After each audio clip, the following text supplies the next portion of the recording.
my little yarnivores and spiderettes. Fiber Spider back again with another tutorial for you. And today I'm going to show you how to crochet this really easy, awesomely stash busting garland for the holidays or for whatever occasion that you want. And this actually is a variation of the granny square. It's more of a diamond shape. And I did do a granny garland before, and I thought that this lent itself even better than the typical single round granny square, which I showed before, because you don't have the extra points. You know, it's almost like an eye kind of shape. And I absolutely love its simplicity and how you can do the join as you go method, which I'm going to show you. And so if you have a little bit of yarn, you know, it's, like I said, it's great for stash busting. Absolutely love that aspect of it. It doesn't take very long at all. You can use whatever colors you want, whatever yarns, whatever hook size. Go crazy, have some fun. And so without further ado, let's get started. All right, so for this, I'm using a size I crochet hook and worsted weight yarn that I just happen to have. And it's a Red Heart Super Saver for those inquiring, but you can use whatever you have in your stash.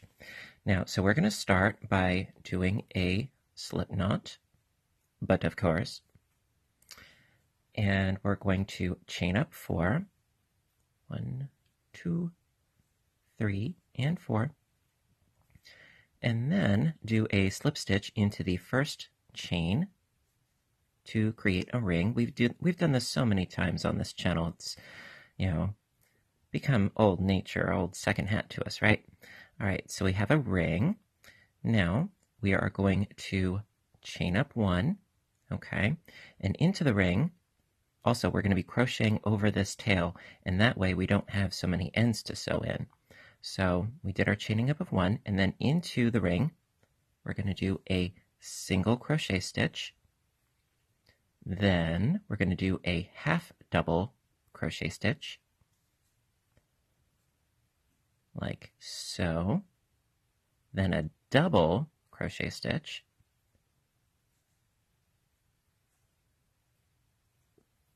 and then a treble crochet stitch,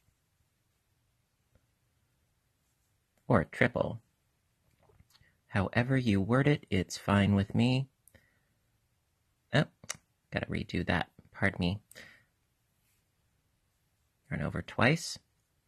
Go through, pull through 2, pull through 2, and pull through 2.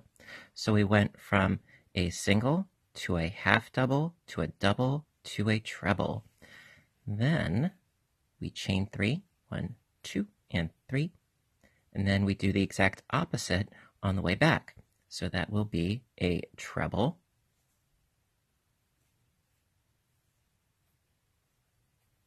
then a double,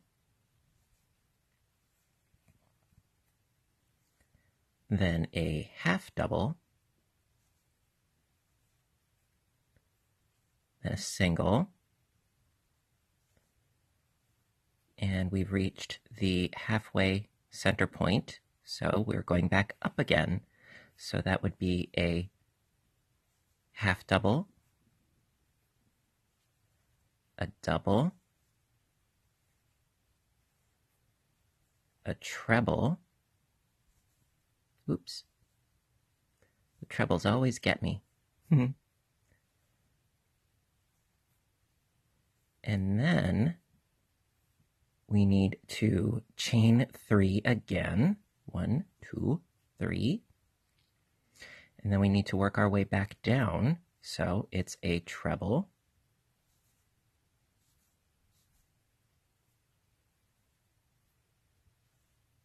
2, 3, there we go. Then a double,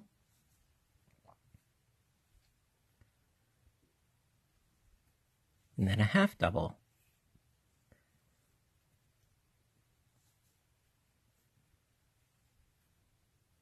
All right, and then what we do is we're going to do a slip stitch into the first single crochet stitch.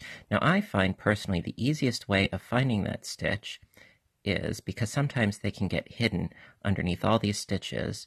So I go treble, double, half, single.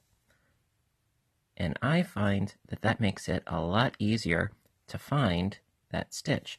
Also, of course, by all means, for this project, you can do a larger number of chains for the center if you so wish. If you find that doing all of these stitches within a chain 4 ring is a little bit crowded, then by all means do what works for you.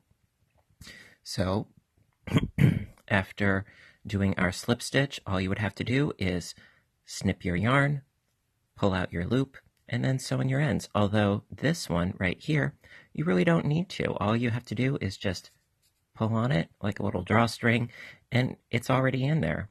So the only one that you actually have to worry about is the one tail that you end off with, and that is the end of one segment. Now, if you want to do the join as you go method, which I love because it reduces the amount of work so much. So I'm going to undo just a little bit of stitching here. No big deal. All right. So you only need to do one complete one for the very first one. So what I did was I pulled out until my treble here. Okay, so now I have my other piece here. And you can do whatever sort of color combinations and color sequence that you want. I just happen to do this for this example. So what you're going to want to do now is, now you can see this is it's easier on this one. You can see that this is the right side. So you want the wrong side facing, okay? And you have the right side facing here, the wrong side facing here. You sort of sandwich them together, okay? Then what you're going to do is, so you did your treble. Now you need to do one chain with just the red, okay? So you got your one chain there. Then you do a slip stitch into your previous piece, like so. And then you do another chain, because we do 3 chains. So that slip stitch counts as our second chain. And then we have another chain, so it's a total of 3. Then we go back to crocheting into our red piece with a treble back into that center, and I'm still crocheting over the little tail.